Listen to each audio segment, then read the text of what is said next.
"You're done here, Vance. Pack your bags and get the hell out of my building," the CEO screamed, throwing my 15-year audit report in the trash. I calmly took my badge, walked out, and logged into the FDA portal. I stood in the corner of the executive boardroom on the 32nd floor, watching the rain streak across the floor-to-ceiling windows overlooking downtown Chicago. Across the mahogany table, Gerald Thornton, the chief executive officer of Vanguard MedTech, was practically hyperventilating. His face was a deep shade of crimson, contrastingly bright against his crisp white collar. Beside him stood his 29-year-old son, Bradley, who held the title of Chief Operating Officer despite having less than 3 years of corporate experience. Bradley was smirking, tossing a thick, blue-bound document onto the table. That document was my annual compliance audit report. Gerald slammed his fist onto the wood, screaming at the top of his lungs. He told me I was done, that I needed to pack my bags, hand over my company credentials, and get the hell out of his building. He sneered that my career in the medical device industry was officially over and that my audit report was going straight into the paper shredder. I did not raise my voice. I did not argue. I simply looked at the two of them, felt the cold weight of my plastic ID badge in my palm, and said a quiet, steady "understood." Then I turned around and walked out of the room, leaving them to celebrate what they thought was an easy victory. But they had no idea that they had just pulled the pin on a regulatory grenade. To understand how we arrived at that boardroom confrontation, you have to go back 15 years to 2011, the year I joined Vanguard MedTech. At the time, Vanguard was a mid-sized medical manufacturing company, pulling in about $80 million in annual revenue. They had just been hit with a massive warning letter from the Food and Drug Administration due to sloppy documentation and irregular testing procedures on their catheter line. The board of directors, terrified of a federal shutdown, hired me as the senior compliance auditor to clean up the mess. My name is Adrian Vance. I was 33 years old back then, with 10 years of hard-nosed compliance experience under my belt. I was the guy who read the dry, tedious pages of the Code of Federal Regulations like they were a thriller novel. I knew every line of 21 CFR Part 820, the quality system regulation. And I understood that in our industry, a single missing signature on a test log could ground a multi-million-dollar shipping container. Over the next decade and a half, I built Vanguard's Quality Management System, or QMS, from the ground up. I wrote the standard operating procedures, established the corrective and preventive action protocols, and trained every lab technician and line worker on the importance of strict compliance. By 2026, the company had grown into a powerhouse, bringing in $280 million in annual recurring revenue. The crown jewel of our product line was the CardioGlide 9, a cutting-edge prosthetic heart valve that had cost $40 million and 7 years to develop. The company was on the verge of the ultimate corporate payoff: a planned $1.2 billion acquisition by OmniHealth Group, a global healthcare conglomerate. The merger was scheduled to close in exactly 2 weeks, representing a life-changing windfall for Gerald Thornton and the rest of the board. Because of our historical compliance issues, Vanguard operated under a strict federal consent decree that had been signed back in 2018. Under the terms of that legal decree, the FDA required Vanguard to maintain a registered, certified lead quality auditor who would personally sign off on the compliance of every medical device batch before it could be legally cleared for commercial distribution. I was that registered auditor. My regulatory consent certificate, QSR 2008-9941, was filed directly with the FDA's Center for Devices and Radiological Health. This wasn't just a corporate title, it was a personal legal designation. My personal credential was hard-coded into Vanguard's electronic quality system and registered on the federal FDA portal. Every single CardioGlide 9 valve that left our clean rooms had to carry an electronic release key tied to my individual certification. If anyone else tried to release a batch without my digital signature, the system would flag it as a violation of the consent decree, rendering the shipment illegal and subject to immediate seizure. For 15 years, I ran a tight ship. I arrived at the office every morning at 7, drank my black coffee, and spent my days reviewing batch records, validation protocols, and sterilization logs. I was respected, if not liked. In compliance, you aren't paid to make friends. You are paid to be the paranoid gatekeeper who prevents the company from killing patients and getting sued into oblivion. But everything changed in 2023 when Gerald Thornton decided to appoint his son, Bradley, as the chief operating officer. Bradley was a business school graduate who believed that compliance was nothing more than red tape designed to slow down revenue growth. He viewed the quality assurance department as an annoying obstacle rather than a safety shield. Shield. From the moment Bradley took the office next to mine, we clashed. He began pushing the manufacturing team to increase production throughput, ignoring the cool-down periods required for the precision injection molding machines. He tried to bypass the 24-hour incubation period for our sterility testing, arguing that every day a batch sat in quarantine was a day of lost revenue. I repeatedly blocked his attempts, writing formal warnings and filing them in the QMS database. Each time, Gerald would step in, smoothing things over and telling me that Bradley was just young and enthusiastic. But I could see the writing on the wall. The family dynasty was prioritizing the upcoming $1.2 billion OmniHealth buyout over basic safety. They needed the company's books and quality records to look flawless for the final due diligence audit. And my insistence on rigorous testing was starting to make them nervous. What they did not realize was that I had spent 15 years documenting every single deviation, every corner cut, and every hostile interaction in a secure off-site database. I knew the regulatory system inside and out, and I knew that if they ever tried to force my hand, I had a bulletproof shield. As the tension grew in the early months of 2026, I kept my head down and focused on the validation run for the newest batch of CardioGlide 9 valves.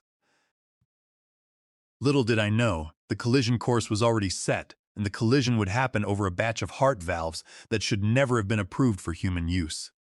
The crisis began on a Tuesday morning in late March during a routine verification run of CardioGlide 9 batch CG09 2026.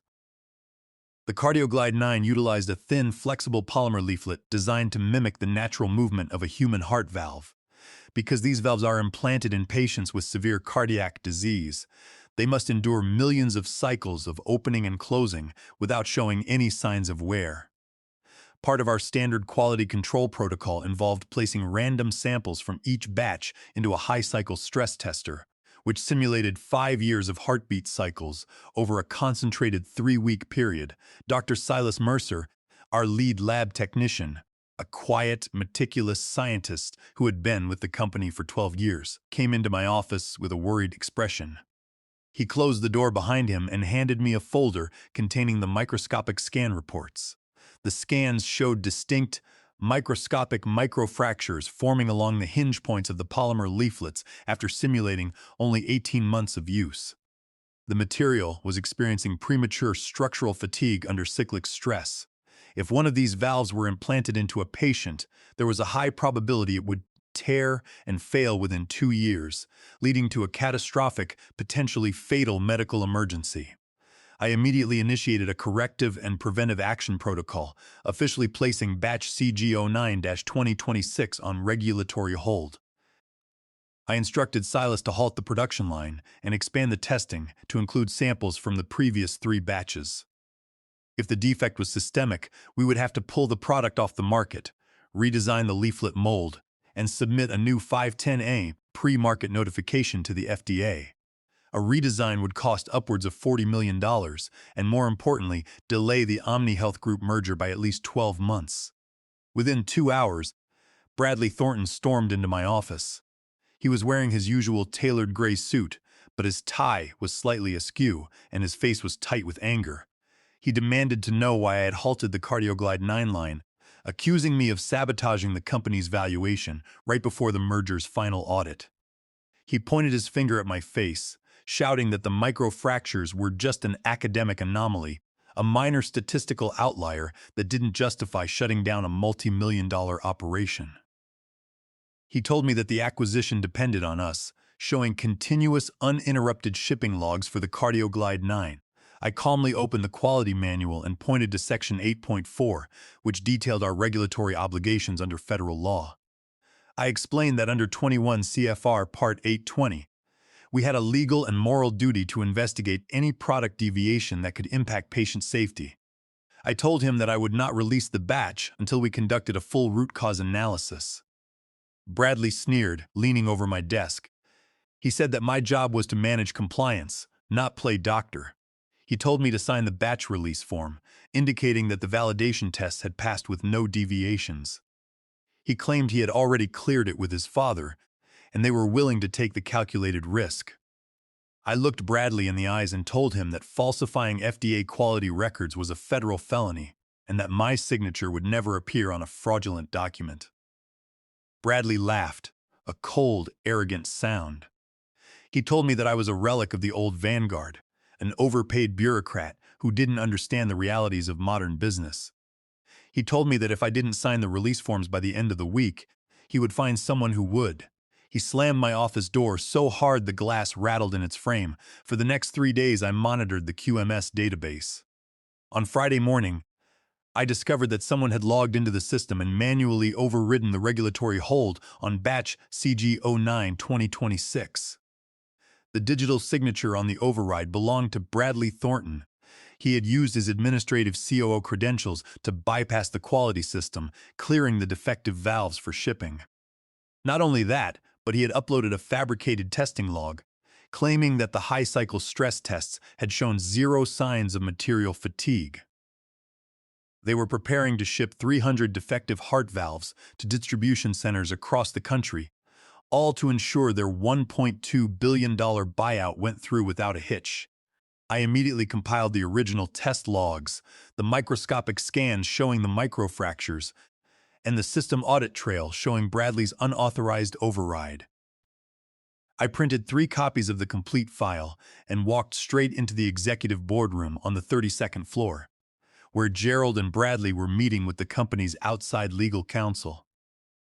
When I laid the files on the table and explained that I was placing a company-wide shipping hold on all CardioGlide 9 products, the room went dead silent. Gerald Thornton looked at the documents, then looked at his son, who gave a subtle nod. Gerald's face began to darken. He didn't ask about the defect. He didn't ask about the risk to patients. His only concern was the merger. He asked me if I understood what a shipping hold would do to the OmniHealth acquisition.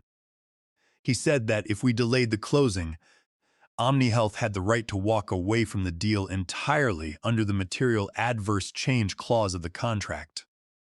I told Gerald that I understood the financial implications, but my personal regulatory license and my legal obligations under the federal consent decree left me no choice. I could not and would not authorize the distribution of a defective device. That was when Gerald lost his temper. He stood up, towering over the table, and began screaming at me. He accused me of being a traitor to the company, a small-minded auditor who wanted to destroy 15 years of hard work out of spite. Bradley stepped forward, smirking, and told his father that they had already prepared for this scenario. He handed Gerald a pre-written termination letter. Gerald signed it with a heavy flourish of his pen and threw it at me. He told me I was terminated for insubordination and failure to align with the company's strategic goals. He said they were wiping my credentials from the system immediately, and that the company would handle the regulatory sign-off without me. I picked up the letter, looked at the signature, and felt a strange sense of calm wash over me. I had warned them. I had given them every opportunity to do the right thing. Now, they were going to learn the true cost of their arrogance. I walked out of the Vanguard MedTech headquarters with a single cardboard box containing my personal belongings, a few framed photos, a favorite coffee mug, and my reference manuals. The security guards, men I had known for over a decade, looked embarrassed as they escorted me to the lobby. Bradley had ordered them to ensure I didn't access any servers on my way out. They didn't realize that I didn't need to touch a single computer in their building to bring their world down. Everything I needed was already safe on an encrypted external drive in my pocket, and the ultimate leverage was tied directly to my legal identity. When I reached my house in the quiet suburbs of Chicago, I went straight to my home office. I made a pot of strong black tea, sat down at my desk, and booted up my personal computer. The first thing I did was retrieve the official copy of Vanguard's 2018 Federal Consent Decree, A consent decree is a binding legal agreement between a company and the federal government, usually enacted after severe regulatory failures. It is a court-ordered mandate that dictates exactly how the company must operate. If the company violates any term of the decree, they face massive financial penalties and an immediate shutdown of their manufacturing operations. I scrolled down to Section 12, page 42 of the decree. This was the clause I had helped draft during the negotiation with the Department of Justice's Consumer Protection Branch. The clause stated in plain, unambiguous legal language: Vanguard MedTech must at all times maintain an active, third-party certified lead quality auditor registered with the Food and Drug Administration. The registered auditor shall have sole, unappealable authority over the final release of all Class 3 medical devices. In the event of the lead quality auditor's resignation, termination, or incapacitation, the corporate respondent must notify the FDA electronic quality portal within 24 hours. Upon such notification, the registered quality management system certificate for the manufacturing facility at the designated address shall be marked as inactive. Pending auditor registration, no medical devices manufactured during an inactive status may be introduced into interstate commerce. Gerald and Bradley Thornton, in their rush to push through the $1.2 billion buyout, had forgotten this crucial detail. They believed that because they owned the company, they held all the power. They assumed that my QMS certification was a corporate asset that they could simply assign to another employee. But the FDA doesn't certify companies. It registers individual professionals who carry personal legal liability. I was the only person at Vanguard who held the active registered certificate, QSR 2088-9941. The only other person who had a similar qualification was Silas Mercer, but Silas was a technician, not a certified lead auditor, and he was not registered under the consent decree. At exactly 6 o'clock that evening, I inserted my personal YubiKey authentication token into my laptop, logged onto the secure FDA Unified Registration and Listing System portal, and entered my credentials. I navigated to the Device Registration and Listing module. Under My Profile, I clicked on the button labeled Update Employment Status. I selected Vanguard MedTech from the drop-down menu and changed my status from Active Lead Auditor to Separated Involuntary Termination Disputed Compliance. The moment I clicked Submit, the federal database processed the change. Because the system was automated, it immediately flagged Vanguard's registration profile. A red warning banner appeared on Vanguard's listing: Quality Management System Certification Suspended. Lacks registered lead auditor under consent decree QSR 2088-9941. This status update was instantly distributed to all federal customs databases, commercial distribution registries, and Medicare reimbursement portals. With a single click of a button, I had legally placed a regulatory blockade around Vanguard's entire inventory. But I wasn't finished. The next step was to ensure that the board could not sweep Bradley's fraudulent testing logs under the rug. I opened the encrypted folder on my computer containing the evidence I had compiled. I had the original laboratory scans of the microfractures, the system audit logs proving that Bradley had overridden the quality hold using his administrative login, and copies of my internal warning emails dating back 6 months. I drafted a formal whistleblower complaint under Section 806 of the Sarbanes-Oxley Act of 2002. This specific statute protects employees of publicly traded companies or companies undergoing mergers that will impact public markets who report corporate fraud, securities violations, or mail and wire fraud. Under the law, my termination was a clear case of illegal retaliation for flagging a public safety hazard that could cause a material financial impact on the pending merger. Falsifying compliance records to secure a $1.2 billion acquisition was a textbook case of securities fraud under SEC Rule 10b-5. I formatted the document meticulously, citing the exact sections of the Code of Federal Regulations and the United States Code. I attached the 800 pages of supporting evidence, organizing them with clear, numbered index tabs. I submitted the complete package electronically to the SEC's Office of the Whistleblower and the FDA's Office of Criminal Investigations. To ensure there was no delay, I also sent physical copies via overnight Federal Express to the regional offices of both agencies, as well as to the General Counsel of OmniHealth Group, the conglomerate that was preparing to buy Vanguard. As I walked to the local FedEx office to drop off the packages, the sun was setting over the city. I felt a deep sense of relief. For 15 years, I had carried the burden of protecting Vanguard from its own worst impulses. I had worked long hours, endured the constant pressure from sales executives, and dealt with the growing hostility of the Thornton family. They thought they could discard me like piece of trash when I stood in the way of their payday. They didn't realize that in the modern corporate world, the rules are not written by the owners. They are written by the regulators. And I had just handed those regulators the keys to the kingdom. I went home, poured myself a glass of single malt scotch, turned off my personal phone, and slept peacefully for the first time in years. On Monday morning at 9 o'clock, the regulatory storm made landfall at the Vanguard MedTech headquarters. I was sitting in a quiet bakery down the street from my house, enjoying a fresh croissant and reading the news, when my personal cell phone began to vibrate on the table. The screen showed the caller ID for the Vanguard main office. I ignored it.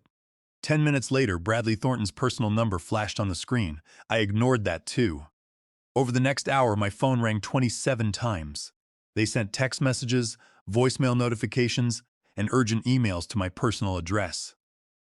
I watched the screen light up repeatedly, sipping my coffee in silence. By 10:30, the first emails from the automated quality system started hitting my personal inbox, which was still listed as the primary contact for regulatory alerts.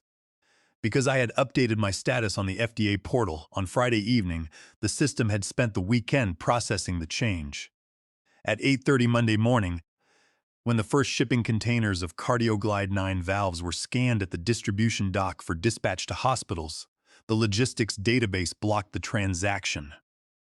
The system generated a critical error: unable to authorize shipment, quality management system status suspended. No active certified lead auditor registered under FDA consent decree. Simultaneously, the FDA's automated system had generated an electronic alert to the Department of Health and Human Services. By 9:30, two federal compliance officers from the FDA's Chicago district office had arrived at Vanguard's manufacturing facility. They carried an administrative detention order, which legally froze all medical devices on the premises. The manufacturing lines were shut down immediately. Over $15 million worth of finished inventory, including the batch containing the defective heart valves, was locked in the secure warehouse, sealed with official federal warning tape. But the biggest blow to the Thornton family came from their prospective buyer, OmniHealth Group. At 10 o'clock, the General Counsel of OmniHealth had received my overnight FedEx package containing the whistleblower complaint and the evidence of Bradley's quality log falsification. Realizing the immense legal and financial liability of acquiring a company under federal criminal investigation for medical device fraud, OmniHealth's board of directors immediately suspended the closing of the merger.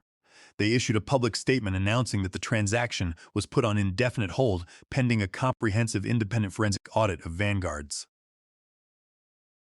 compliance records. At 11:15, I received an email from Gerald Thornton himself. The tone was completely different from the screaming match in the boardroom 3 days prior. The subject line read, "Urgent meeting request, Vance." The message was brief.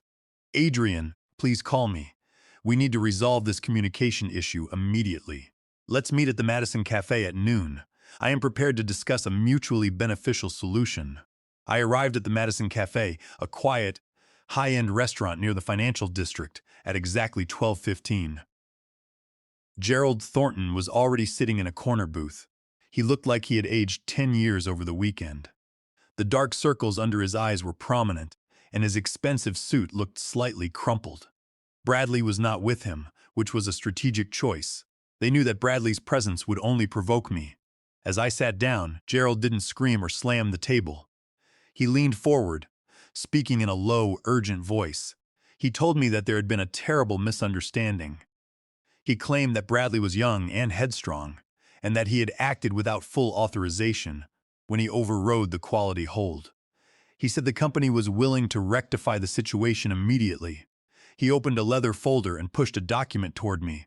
It was an offer for a special quality consulting retainer. The terms were generous. $500,000 for a 12-month contract paid up front. In exchange, I was required to log back into the FDA portal, reinstate my status as the lead quality auditor for Vanguard, sign off on the outstanding CardioGlide 9 batches, and sign a non-disclosure agreement retracting my whistleblower complaints. I looked at the document, then looked back at Gerald.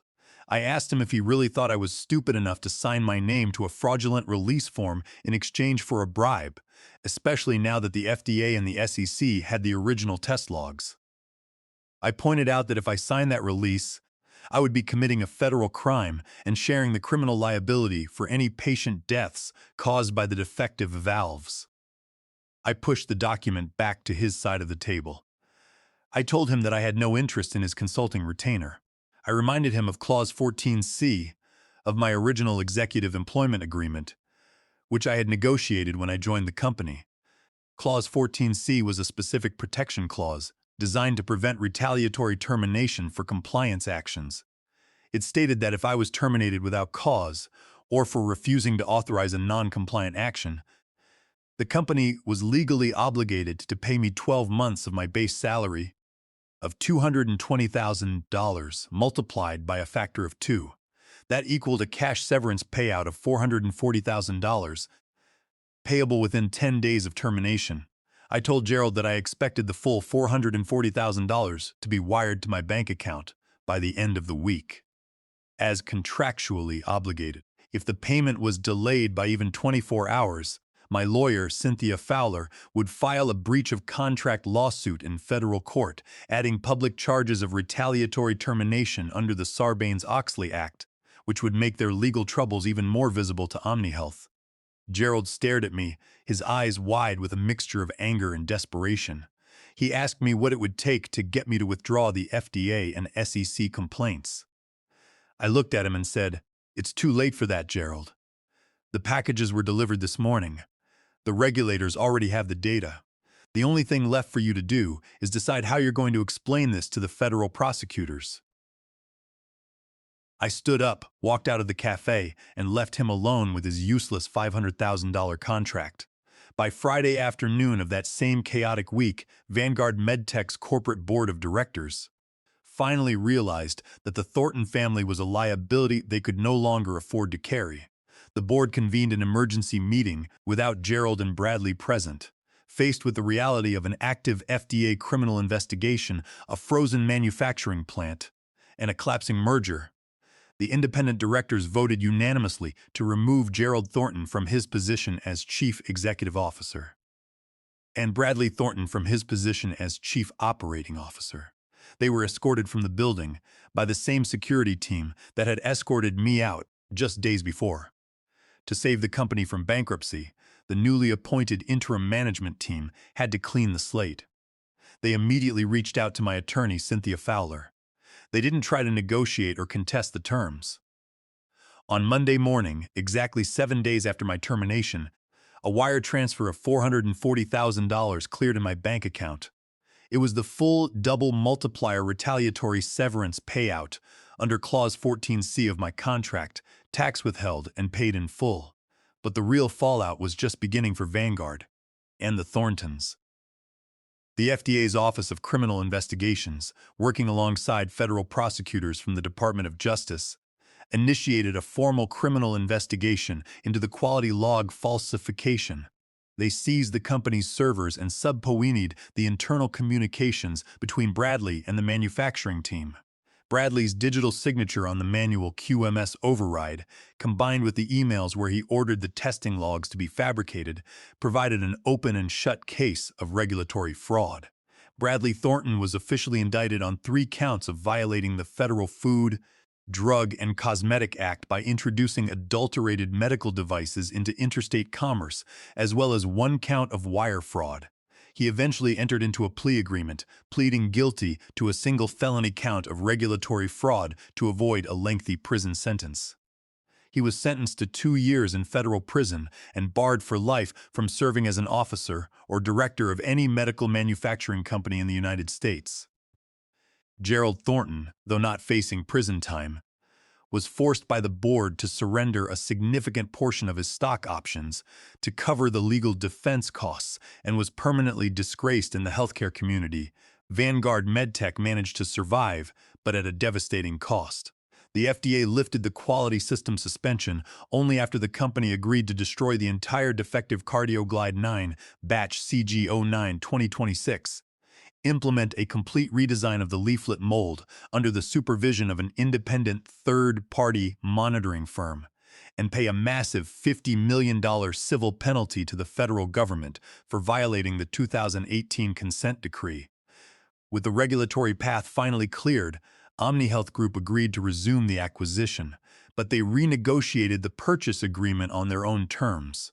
They slashed the company's valuation from the original $1.2 billion down to $800 million. The $400 million reduction in the purchase price wiped out the majority of the Thornton family's remaining net worth, leaving them with nothing but legal bills and a shattered reputation. The final victory, however, came from the SEC's whistleblower program. Under the Dodd-Frank Wall Street Reform and Consumer Protection Act, individuals who provide high-quality, original information that leads to successful regulatory enforcement actions, resulting in monetary sanctions exceeding $1 million are entitled to a whistleblower award of between 10 and 30% of the collected fines. Because my detailed 800-page report had allowed the SEC and the FDA to easily secure the $50 million civil penalty against Vanguard, I was officially designated as the primary whistleblower. 18 months after my termination, I received a notification from the SEC's Office of the Whistleblower. The commission had approved my claim, awarding me 15% of the total fine collected.